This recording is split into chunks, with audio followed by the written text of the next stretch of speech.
नमस्कार आप सभी के लिए। आज ये 20 मई 2020 का एडिटोरियल है जो कि द हिंदू में पब्लिश हुआ है।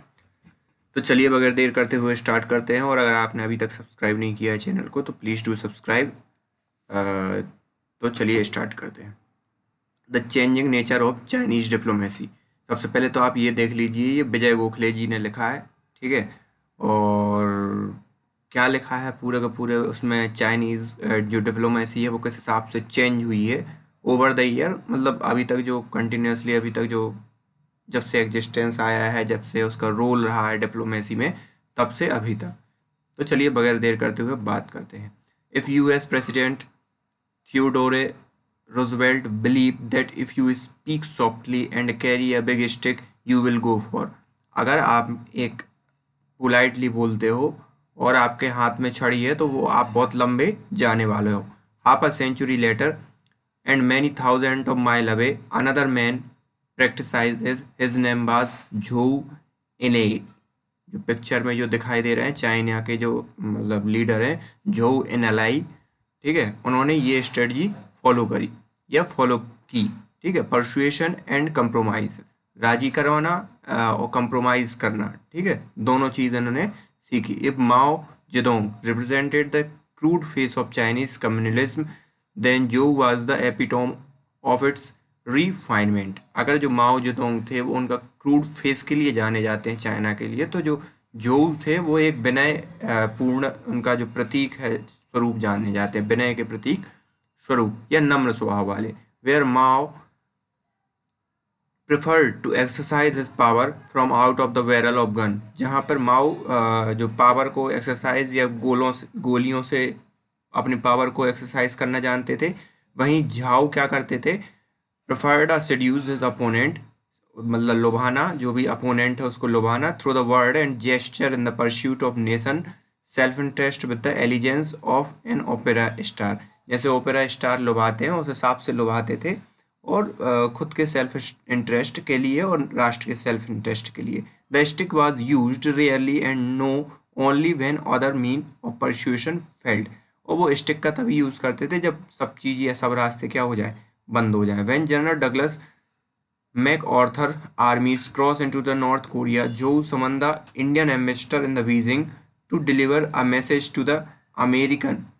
तो जब जो ये मतलब मैक ऑर्थर की जो सेना थी, जैसे ही उन्होंने साउथ कोरिया को पास किया, तो जो ने क्या किया, एक समन भेजा किसके लिए, जो इंडियन एम्बेसडर बीजिंग में थे, कि आप यूएस को एक मैसेज डिलीवर करो कि आप 38th पैरेलल को क्या मत करना, पास मत करना, ठीक है। और अगर पास करोगे तो वो इंटरवीन करेंगे, सीधी सी बात है। If the US troop cross the 38th parallel we will intervene, ठीक है। The manner of his delivery was subtle and its message was blunt. उनकी जो मैनर था बिल्कुल सूक्ष्म था, जो मैसेज डिलीवरी का था, लेकिन जो मैसेज में जो कथन था वो बहुत ही ब्लंट या भड़काने वाला था। Zhou could have throw down the gauntlet in public but choose to give the diplomacy a chance. वो डायरेक्ट ही क्या लड़ाई कर सकते थे पब्लिक या उसके लिए रोकने के लिए, लेकिन उन्होंने एक चांस चुना कि डिप्लोमेटिकली इस चीज़ को क्या किया जा सके, सोल्ड आउट किया जा सके। When, however, US regardless of Chinese concern crosses the 38th parallel, और यूएस ने उस चीज़ को नज़रअंदाज किया, 38 पैरेलल को क्या किया, पास किया। Chinese attacked and what the world greatest power to stand still. और फिर चाइना ने क्या किया, अटैक किया और जो वर्ल्ड की बिगेस्ट पावर थी उसको क्या रोका। A few year later in 1954 the Chinese made their entry on to the world state of Geneva. 1954 में कुछ सालों के बाद जेनेवा में इंटरनेशनल एंट्री की चाइना ने, ठीक है, वर्ल्ड स्टेज के सामने या विश्व मंच के सामने। The Vietnam war winning against the French in the first Indo China war and the American war preparing to intervene fearing that another domino would fall into the communism. और जो French था उस समय जब उन्होंने वो किया, तो उस समय क्या, फ्रेंच जो आर्मी थी वियतनामी आर्मी से क्या कर रही थी, हार रही थी, और यूएस सोच रहा था कि उसको इंटरवीन करें, क्योंकि अगर ऐसा नहीं होगा तो फ्रेंच जो फ्रांस है वो भी किस में, कम्युनिज्म में कम्युनिज्म में तब्दील हो जाएगा, जो कि अमेरिका के लिए स्वीकार नहीं था। China self interest lay in ending this war while denying the US a foothold in the backyard. और चाइना के जो सेल्फ इंटरेस्ट थे वो उसने उसके थे, तो उसने यूएस के जो फुट होल्ड था उसको डिनाई किया या उस चीज़ को नहीं स्थापित होने दिया चाइना ने। Zhou's strategy was to undermine western unity. ठीक है, जो की सीधी सी स्ट्रेटजी क्या थी कि वेस्टर्न जो यूनिटी है उसको क्या किया जाए, ख़त्म किया जाए। His watch word were persuasion and compromise. उनके जो वर्ड होते थे वो हमेशा परसुएशन और खुद के कंप्रोमाइज़ के हिसाब से ही होते थे, या एक प्रकार से आप ये बोल सकते हो कि चापलूसी भरे। Describing his presence in Geneva as a performance on the stage, he deployed all his charm, vitality and intelligence. उन्होंने जो जब जेनेवा में खुद के प्रेजेंस को वो किया, तो उन्होंने अपनी पूरी की पूरी जो इंटेलिजेंस थी या उस जो भी मतलब आकर्षण था सब चीज़ का यूज़ किया। He even gave face to the French who had just lost the Vietnamese in the battle of Dien Bien Phu by travelling the extra mile to meet prime minister of Pierre Mendes France to secure the peace. और उन्होंने वहाँ पे क्या किया, जो मतलब France को एक मौका दिया या एक स्थान दिया, भले ही चाहे फ्रांस वियतनाम वॉर में क्या हुआ था, हार गया था। ठीक है, और कुछ माइल दूर प्राइम मिनिस्टर फ्रांस के प्राइम मिनिस्टर से वो मिलने गए।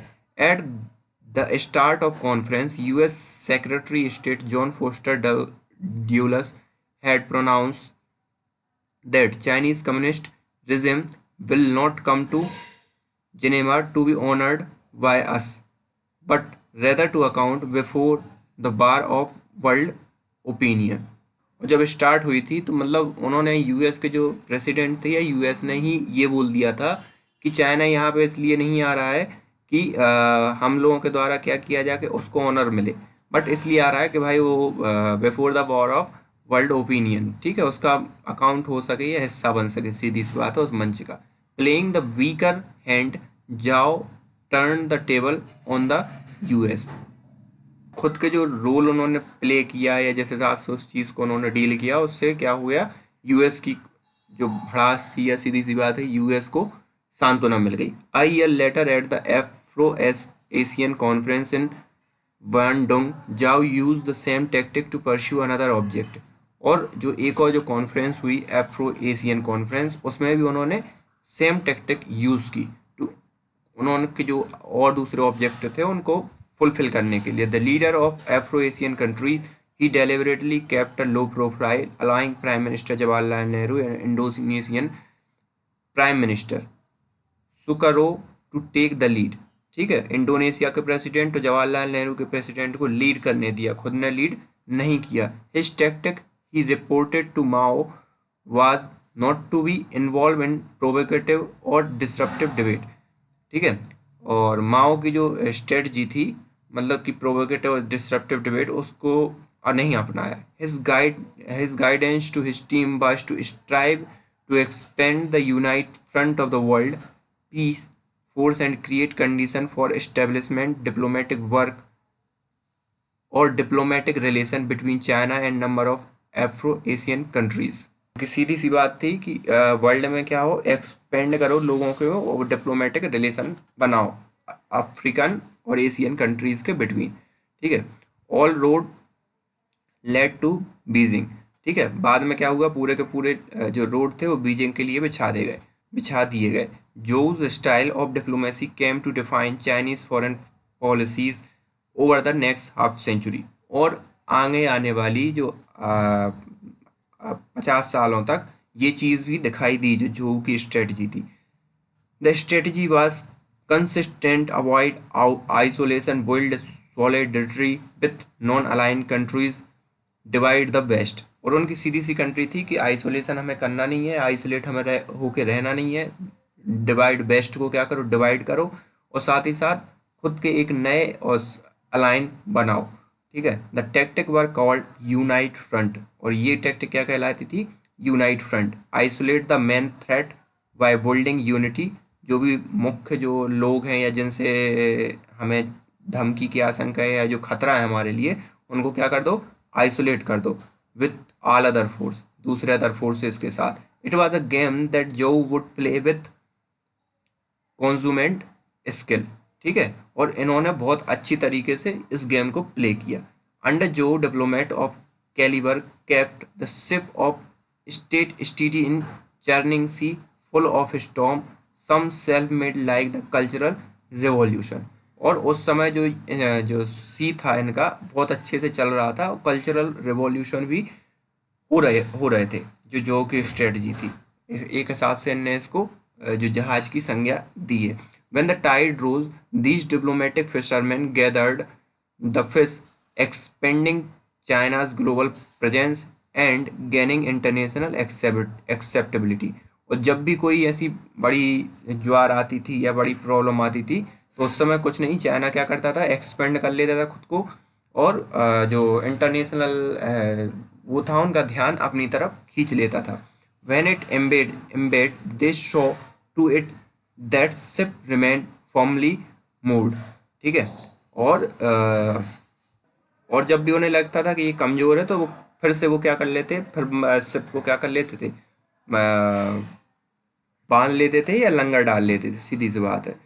The navigate the cold war playing the Soviet against American to relieve pressure, Joe opened border talk with Soviet and Channel to US public animosity did not deter him from turning on the full extent of his charm on either Alexei Koizun और Henry Kissinger, ठीक है।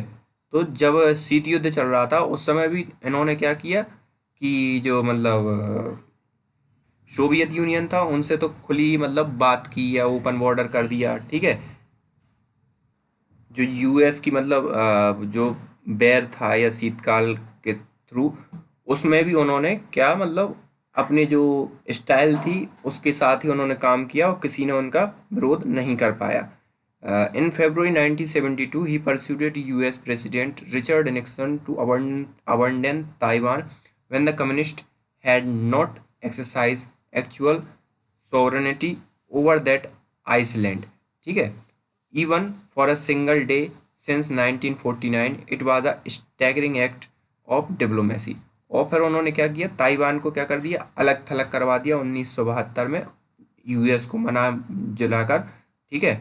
और जो मतलब क्योंकि 1949 से communist का शासन वहाँ पे नहीं चला था उस आइसलैंड पे एक भी दिन के लिए, तो उन्होंने मना था ना कि ताइवान को क्या अलग थलग करवा दिया 1972 में, ठीक है। इन 1972 में क्या हुआ था, ताइवान को चाइना ना मानकर ओरिजिनल चाइना किसको, पहले ताइवान का जो आइसलैंड था उसी को चाइना माना जाता था, ठीक है।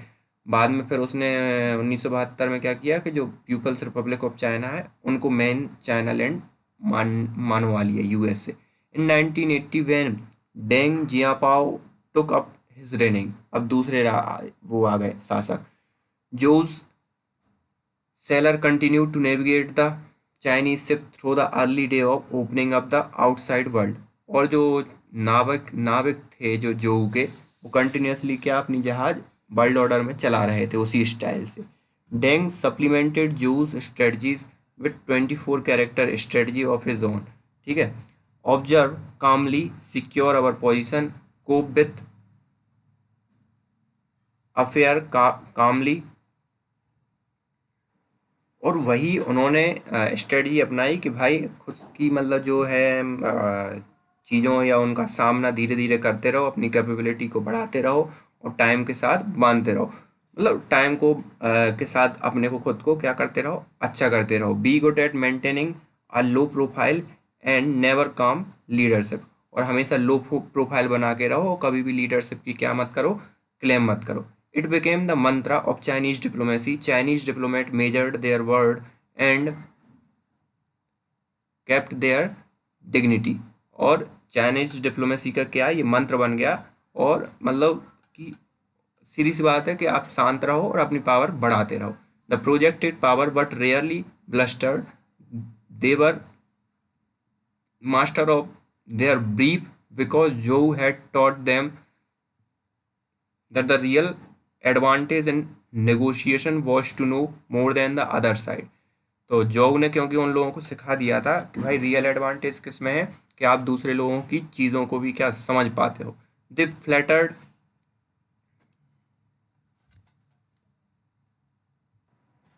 acquaintance calling them old friend they would मतलब उनके लिए जो ओल्ड फ्रेंड जो भी अपने परिचय के व्यक्ति थे उनको ओल्ड फ्रेंड बुलाते थे। They would relationship by making a point to engage the less friendly interlocutor with greater courtesy courtesy than friend. और जो रिलेशन वो बनाते थे या एंगेज करने के लिए जो फ्रेंडली वार्तालाप नहीं थी उनके साथ भी वो बिल्कुल मोर देन फ्रेंड की तरह क्या करते थे, बिहेव करते थे या उसके साथ पेश आते थे। Behind close door they were tirelessly whittling down oppositions through the negotiation and skillful in putting the onus of responsibility for failure on the other party.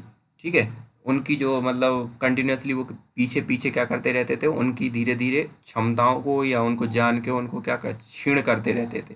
ठीक है, और उन पे जो अपनी उनकी जो बुराइयों की जो भार था या रिस्पॉन्सिबिलिटी थी वो डालते रहते थे। And occasionally ईवर so subtly they would hold out the veiled threat with a look of concern rather like an uncle anxious to save you from embarrassment what they really offended। और जो भी उनके लिए धमकी या आशंका होती थी इस चिंता की तो वो उस चीज़ को बिल्कुल जो चिंतित अंकल हैं इस हिसाब से डील करते थे और बाद में रेयरली क्या है अपमानित भी होते थे या कुपित भी होते थे। ठीक है, 1980s 1919 were the high Noon of Chinese diplomacy. 1980 से 1990 का जो दशक था वो चाइनीज डिप्लोमेसी के लिए क्या था, अच्छा था या हाई पीक था। All road led to Beijing, पूरे के पूरे रोड बीजिंग के लिए बनाए गए। US president George Bush and Russian leader Mikhail Gorbachev made their way to Forbidden City. और मतलब इन दोनों जो जॉर्ज डब्ल्यू बुश या रसिया ने जो भी है रसिया के, ठीक है, उन्होंने उस तरफ रुख किया। They normalise relation settled border and won hearts and mind through general financial help. ठीक है, मतलब जो फाइनेंशियल हेल्प उनके थ्रू उन्होंने मदद की। सो seductive was China's diplomacy that American even broke their own sanction imposed after 1989। और अमेरिका ने भी अपने संक्शन क्या किए, अलग कर दिए। Tiananmen incident within a matter of 4 week, एक हफ्ता के अंदर ही संक्शन क्या कर दिए, तोड़ दिए, अलग कर दिए, चाइना से हटा दिया। Decade later US and European Union bought into Chinese assurance that it would soon transition to market economy and help steer into the World Trade Organization। ठीक है, और एक दशक बाद जो यूएस था और चाइनीज, उन्हें चाइनीज अश्योरेंस मिला कि भाई मार्केट इकोनॉमी में वो हेल्प करेंगे या वर्ल्ड ट्रेड ऑर्गेनाइजेशन में मतलब हेल्प करेंगे, सीधी सी बात है। ठीक है, ब्रेकिंग अवे फ्रॉम मूरिंग। अब उसके बाद फिर क्या हुआ, बाद में एकदम से डिप्लोमेसी कैसे चेंज हुई। Deng died in 1997, China prospered just as Deng had imagined. और चाइना प्रॉस्पर हुआ जिस हिसाब से डेंग ने क्या इमेजिन किया था। It begin to occupy centre state in world diplomacy but the ship begin to come apart from is mooring। ठीक है, फिर क्या हुआ, वो तो ठीक है सेंट्रल में आ गया वर्ल्ड के, लेकिन जो उनकी शिप थी वो दूर हो गई थी जहाँ भी उनका वो बांधने का स्थान था वहाँ से। A new generation of diplomat with knowledge of the English language and careerist mindset has started to whittle away at the anchor laid down by the Zhou and Deng. और अब उनने जो नई जनरेशन आई उसने जो उन दोनों जो और डेंग की जो पॉलिसी उस चीज़ को क्या कर दिया, नज़रअंदाज कर दिया या उसको अलग थलग कर दिया। Arrogance has replaced humility. ठीक है, मतलब एरोगेंस ने मतलब ले लिया था। Persuasion is quickly abandon in the favour of stake when countries take action contrary to Chinese wishes. ठीक है, अब जो परसुएशन था उसकी जगह किसने, स्टिक ने ले ली थी। When country take action contrary to Chinese wishes, जब भी कोई कंट्री क्या करती थी, चाइना की जो इच्छाओं पे क्या करती थी, मतलब प्रहार करती थी या उस चीज़ को नहीं मानती थी, ठीक है, तो चाइना पर परस्यूट नहीं करता था, उस पर डायरेक्ट छड़ी चलाने की कोशिश करता था। Chinese pursues unilateralism instead of compromise in the South China Sea, और चाइना का फिर वो एक तरफा वो सामने आने लगा, बजाय इसके कि एक दूसरे से कंप्रोमाइज करके रहें। In place of the united front tactic, they are bent on creating the irritation simultaneously with multiple neighboring countries, ठीक है। फिर उन्होंने क्या इरिटेशन स्टार्ट कर दिया, मतलब जो टेक्टिक थी यूनिटी वाली उसको छोड़ के यूनिलेटरल को अपनाया, और जो नेबर कंट्री थी उनमें इस चीज़ को लेकर क्या इरिटेशन उत्पन्न हुई। The avenge the century of humiliation that China endured in the hand of western imperial powers from roughly 1839-84 to the 1940. They adopted the one-size-fits-all approach, uncaring the much of the world has done nothing to China as indeed share of similar historical experience. और सीधी सी बात है, world को इन्होंने फिर क्या किया, अलग थलग कर दिया और एक खुद की चलानी स्टार्ट कर दी। स्टेटमेंट ऑफ फैक्ट और reasoned opinion are seen by them as a insult और ह्यूमिलिएशन, ठीक है। फॉरेन गवर्नमेंट, अब उन्होंने क्या खुद को ह्यूमिलिएशन समझा या इंसल्ट समझी, जो भी तार्किक उनसे प्रश्न करेगा या तार्किक कोई भी जो विचार आया तो उसको खुद का ह्यूमिलिएशन समझा। Foreign government are educate about their responsibility in the managing the media and narrative even as the Chinese manipulate the same media to serve their purpose. तो जो मीडिया को मतलब मैनेज करने का जो सिखाया वेस्टर्न ने, अब उसी को मैनिपुलेट करने लगा चाइना खुद के पर्पस को सही साबित करने के लिए, सिद्ध करने के लिए। They expect to receive gratitude for everything they do, और उन्होंने आशा की कि जो भी उन्होंने किया उसके लिए उनके क्या मिले, एक वाहवाही मिले। इंक्लूडिंग हैंडलिंग द कोविड-19 as if it was only done with foreigners in mind, ठीक है। जो भी इवन जो कोविड-19 हुआ उसके लिए भी वो यही चाहते थे। The veneer of humility has thinned, the reserve of goodwill are fast depleting, और जो भी चाइना के प्रति जो एक गुडविल का जो व्यवहार था या माइंड में जो सेटलमेंट था वो डिप्लीट या क्षय होने लगा। The ship seems to be adrift at sea, और जो उनकी जहाज़ थी वो भटकोले खाने लगी या यहाँ वहाँ भटकने लगी उस सी में।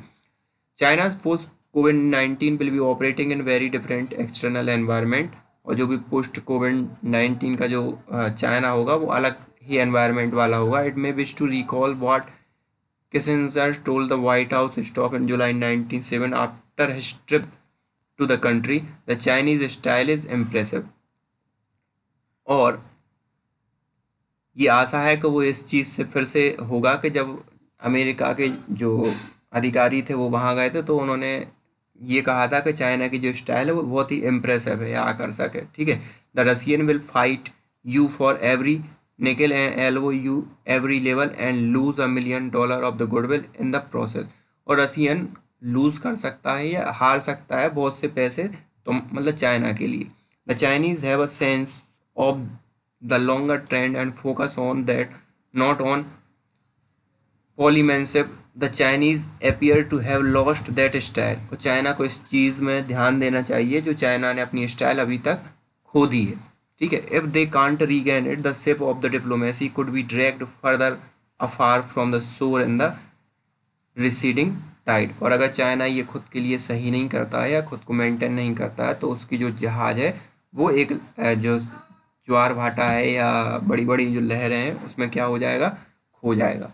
So this is all about editorial. I hope आपको समझ में आया होगा, क्योंकि बहुत से आपने ये देख ही रहा हो कि चाइना किस हिसाब से डील कर रहा है वर्ल्ड ऑर्डर को।